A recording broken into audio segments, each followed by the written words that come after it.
कुछ काम करो चाहे ना करो, एक काम जरूर तुम कर लेना। कुछ काम करो चाहे ना करो, एक काम जरूर तुम कर लेना। सुबह शाम मंदिर में जाके माँ का दर्शन कर लेना। सुबह शाम मंदिर में जाके माँ का दर्शन कर लेना। कुछ काम करो चाहे ना करो, एक काम जरूर तुम कर लेना। सुबह शाम मंदिर में जाके माँ का दर्शन कर लेना।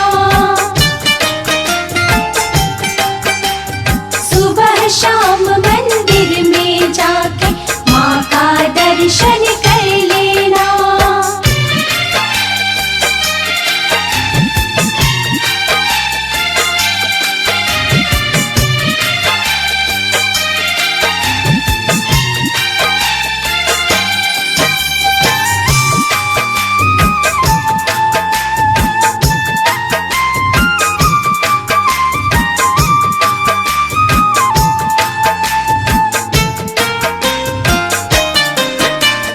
जो मांगो सो मिल जाएगा, माँ के दर पर जाकर देख। शीश झुका कर सच्चे मन से माँ की महिमा गा कर देख।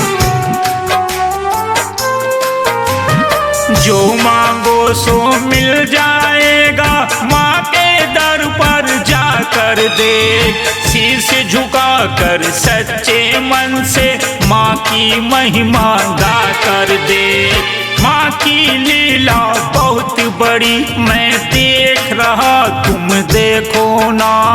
माँ की लीला बहुत बड़ी मैं देख रहा, तुम देखो ना। सुबह शाम मंदिर में जाके माँ का दर्शन कर लेना। सुबह शाम मंदिर में जाके माँ का दर्शन कर लेना। कुछ काम करो चाहे ना करो, एक काम जरूर तुम कर लेना। सुबह शाम मंदिर में जाके माँ का दर्शन कर लेना। सुबह शाम मंदिर में जाके माँ का दर्शन कर लेना।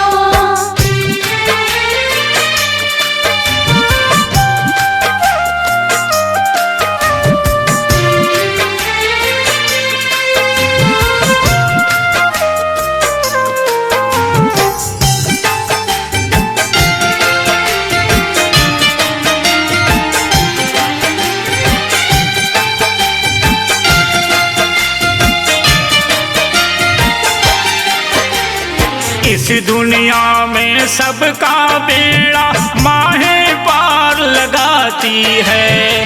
नवरात्र में दशमी को माँ दुर्गा रूप दिखाती है। इस दुनिया में सबका बेड़ा माहे पार लगाती है।